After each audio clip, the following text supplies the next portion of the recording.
Hi angels, welcome back to my channel. So I want you to know this is the third time I'm filming this story time.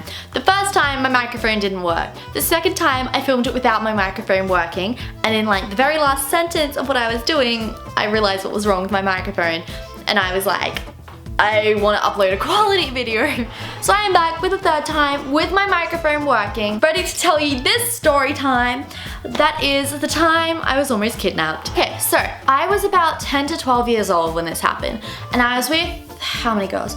It was me and 3 other girls, so there was 4 of us in total. And we were really good friends, where I was the oldest as well. Another girl was the same age as me, and the others were a few years younger. So like we were all under 12, definitely, I know that for a fact. And we were all really little, and we were just at a caravan park, all camping together, having fun.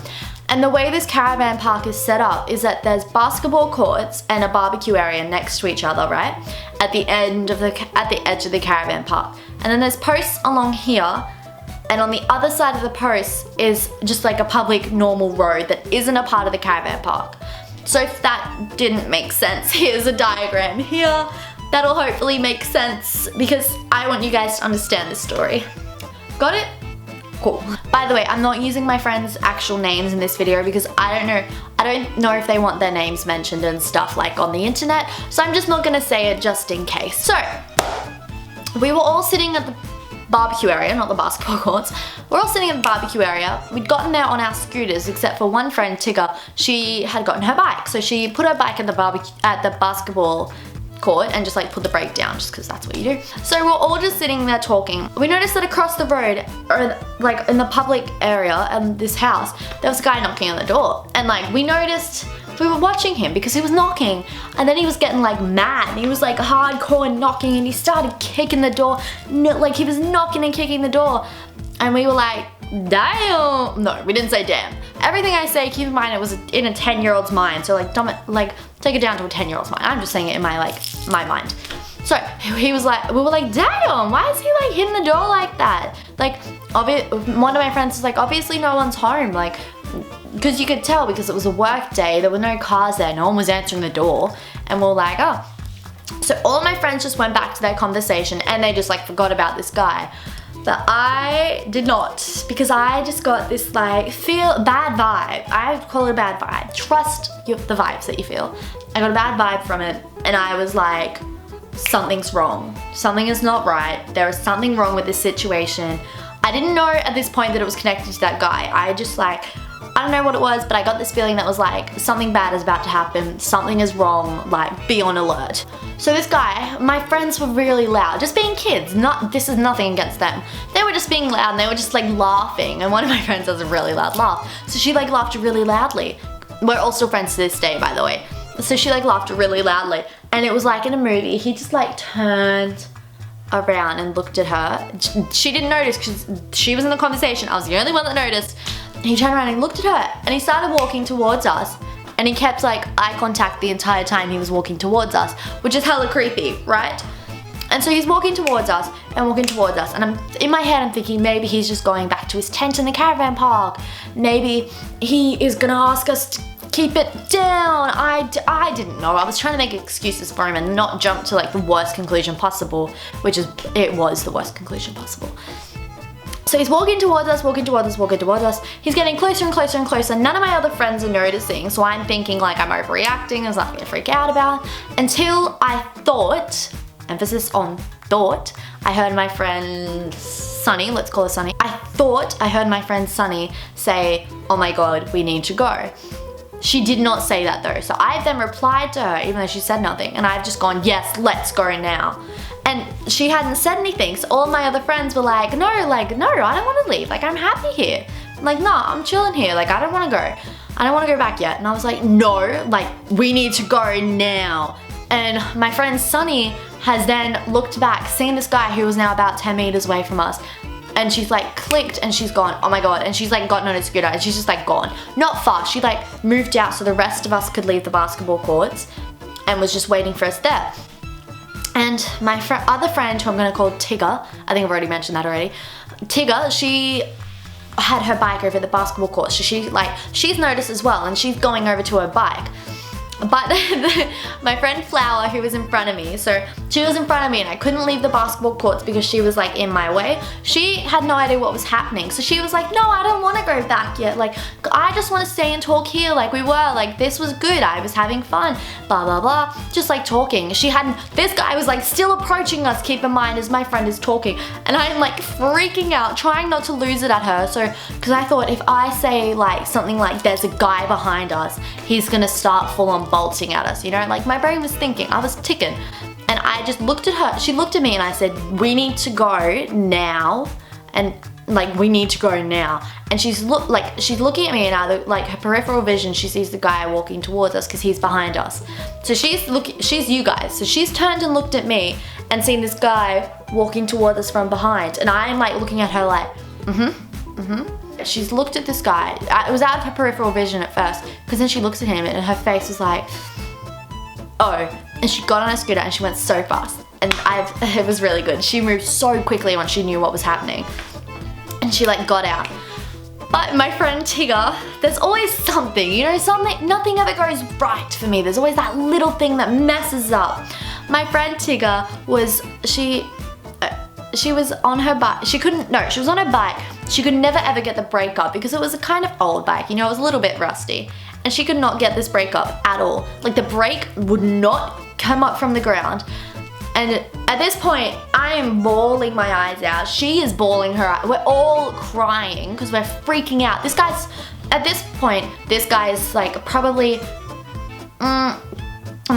he's 5 meters away from her because he's given up on us because we've all gotten out. She's still over there though, and he's like really close. We're 5 meters away, and she's like screaming at us because at this point the guy knows that we're leaving. The cat's out the bag. He knows that we know that he's there. If that makes sense. She's like screaming and crying. She's like, I can't get the brake up. I can't get the brake up. Like, oh my god, help! And then we're all like frozen. And then the guy was like to her, here, let me help you, darling. I remember that. Those were his exact words because I have that like embedded in my brain. And it was like, here, let me help you, darling. And he reached out his arm towards her and was still walking and was about to grab her when my friend Flower snaps into action and is like, Tigger, just ride with your brake down. And Tigger, I've never seen that girl move so fast. Like, don't get this smile wrong, it was a horrible, horrible situation. We're all like bawling our eyes out and screaming. But like looking back, like, Tigger, move quick. She was like out. She was out that situation. And so she just rides so fast on this bike. Her brake is still down and she just rides and she's like screaming and crying. No, she wasn't screaming as she was riding away. She was like crying. I'm like crying. We're all crying and she's riding so fast that and the brake's still on the ground, it's dragging on the ground. She's going so fast that sparks are flying everywhere. I can remember it so clearly. Sparks are flying everywhere from it. Some of them are hitting her leg. I was still a fair way behind them. So I thought the guy was still running after me, which I don't know if he was or wasn't. He very well could have been. But when you're on a scooter, you can't look behind you because if you look behind you, the whole thing falls and you fall on the ground. And I was like, if I look back and I fall, then it's over. He's gotten me. I'm done. I'm out. Get to where we are.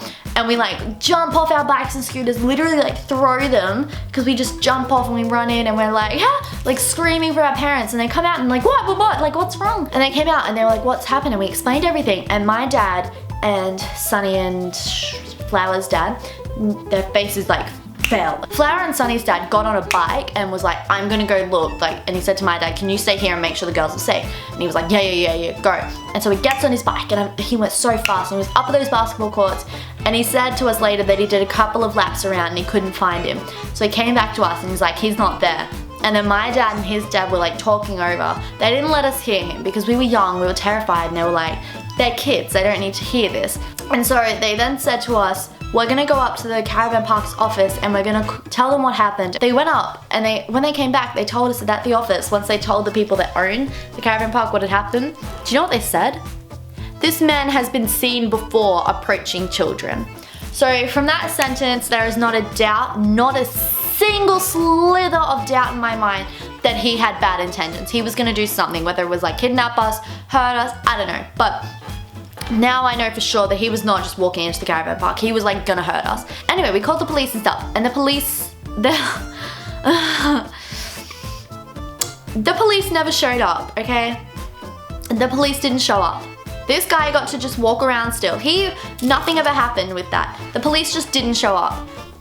How actually pathetic is that? You get a phone call saying 4 girls were approached by a creepy man who we are thinking, like, I don't know what they said in the phone call to the police. I don't know if they called 000 or if they just called like the hotline for the police.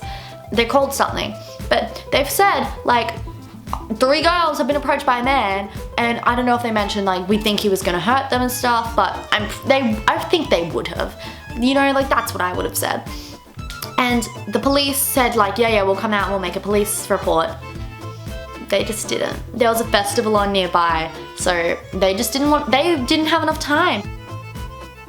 Alright. Alright.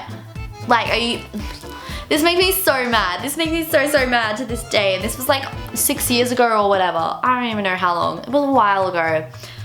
And I still get mad thinking about it. So anyway, that ended on a bit of like a red note. But if this video scared you at all or anything like that, be like rest assured, me and my friends never saw that guy ever again. And this was a long time ago, like 7 years ago or something like that. Like it was a really long time ago.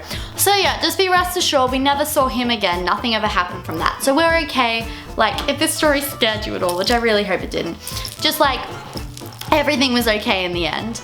But if you do learn anything from this video, it is to always go with your gut instincts. Like whatever your vibes, instincts, whatever you want to call them, whatever they're telling you, pay attention, because it's really better to be safe than sorry. So that's it for today's video. If you did like this story time, be sure to give it a big thumbs up.